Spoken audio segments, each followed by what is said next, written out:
মুম্বাইয়ের ঘরের মাঠে শেষ মিনিটের লড়াই চলছে। এখন ম্যাচের বয়স 94 মিনিট প্লাস, একদম শেষ মিনিটের বলতে গেলে লড়াই। গিল আরও একটা ভালো কিন্তু সেভ করলো, নৌফল পিএনকে নামানো হয়েছে।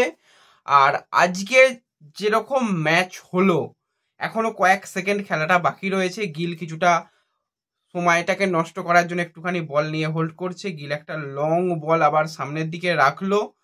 তো এটাই সম্ভবত ইস্টবেঙ্গলের লাস্ট অ্যাটাক হতে পারে এবং এখানেই ম্যাচটা শেষ হলো। আলটিমেটলি এখানেই ম্যাচটা শেষ হলো।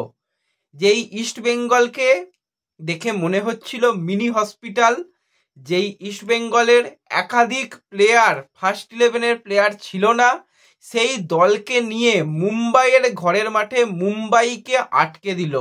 বলা যায় ইস্টবেঙ্গলের আজকে ব্যাড লাক। তা না হলে ইস্টবেঙ্গল এই ম্যাচ থেকে পুরো তিনটে পয়েন্ট পাওয়ার মতো ফুটবল খেলেছে। ফার্স্ট হাফে যেরকম ইস্টবেঙ্গল খেললো, সত্যি কথা বলতে এই আইএসএলে one of the best match আজকে ইস্টবেঙ্গল খেলেছে। ফার্স্ট হাফের ফুটবল সেকেন্ড হাফেও ভালো করেছে, কিন্তু এত ভালো ফুটবল আমি অন্তত কোনোদিন দেখিনি। তোমরা এত অ্যাটাকিং ফুটবল ইস্টবেঙ্গলের কোনো ম্যাচে এই সিজন বা এর আগের সিজনগুলোতেও দেখেছো বলে তো মনে হয় না। লাস্ট যদি আমি 3টে সিজনের কথা বলি, এরকম প্রেসিং ফুটবল যেখানে একাধিক গুরুত্বপূর্ণ প্লেয়ার নেই, মাঝমাঠে সাউল নেই, তারপরে যদি কথা বলি ডিফেন্সে অনেক প্লেয়ার নেই, তো সমস্ত জায়গায় সমস্যা। হাতে 3 বিদেশি প্লেয়ার, তাদের নিয়ে অস্কার যে প্রথম হাফে ফুটবলটা উপহার দিল, এক কথায় অসাধারণ। ডিয়ামান্টাকোস আজকে ভাই ব্যাড লাক, কারণ প্রথম হাফেই অন্তত দুটো গোল পেতে পারতো। একটা বল তো মানে দারুণ কিন্তু সেক্ষেত্রে সেভ করে দিয়েছিল ডিফেন্ডাররা, আরও একটা ক্ষেত্রে বল রিফ্লেক্ট হয়ে ফিরে আসে। তো ওভারঅল কিন্তু আজকে অসাধারণ একটা ম্যাচ উপহার দিয়েছে ইস্টবেঙ্গল। আর সত্যি কথা বলতে এরকম ম্যাচ দেখলে চোখের শান্তি হয়। তো আজকে প্রত্যেকটা প্লেয়ার, আমি কার কথা বাদ রেখে কার কথা বলবো, গিল দারুণ কয়েকটা সেভ করেছে। লালচংডুঙ্গা মানে একদম বুলডোজার, লালচংডুঙ্গা সেরা করেছে। হেক্টরকে খুব একটা চাপ নিতে হয়নি, তাও ইনজুরি থেকে হেক্টর ব্যাক করেছে।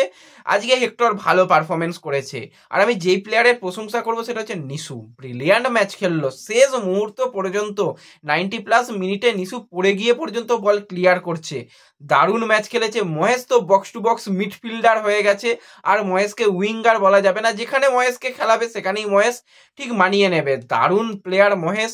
রিচার্ড কিছুটা আজকে অফ কালার ছিল, তাও ওভারঅল রিচার্ডের মতন ভালো খেলেছে।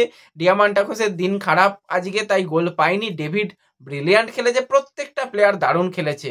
আর মুম্বাইয়ের ঘরের মাঠে মুম্বাইকে আটকে দেওয়াটা অবশ্যই অস্কারের কৃতিত্ব যায়, এবং যদি 3 পয়েন্ট পেতো তাহলে আরও অনেক ভালো হতো। তো ওভারঅল ম্যাচটা কীরকম এনজয় করলে অবশ্যই কমেন্টে জানিও। ভিডিও ভালো লাগলে লাইক শেয়ার করে দিও। দেখা হচ্ছে পরবর্তী ভিডিওতে। ধন্যবাদ।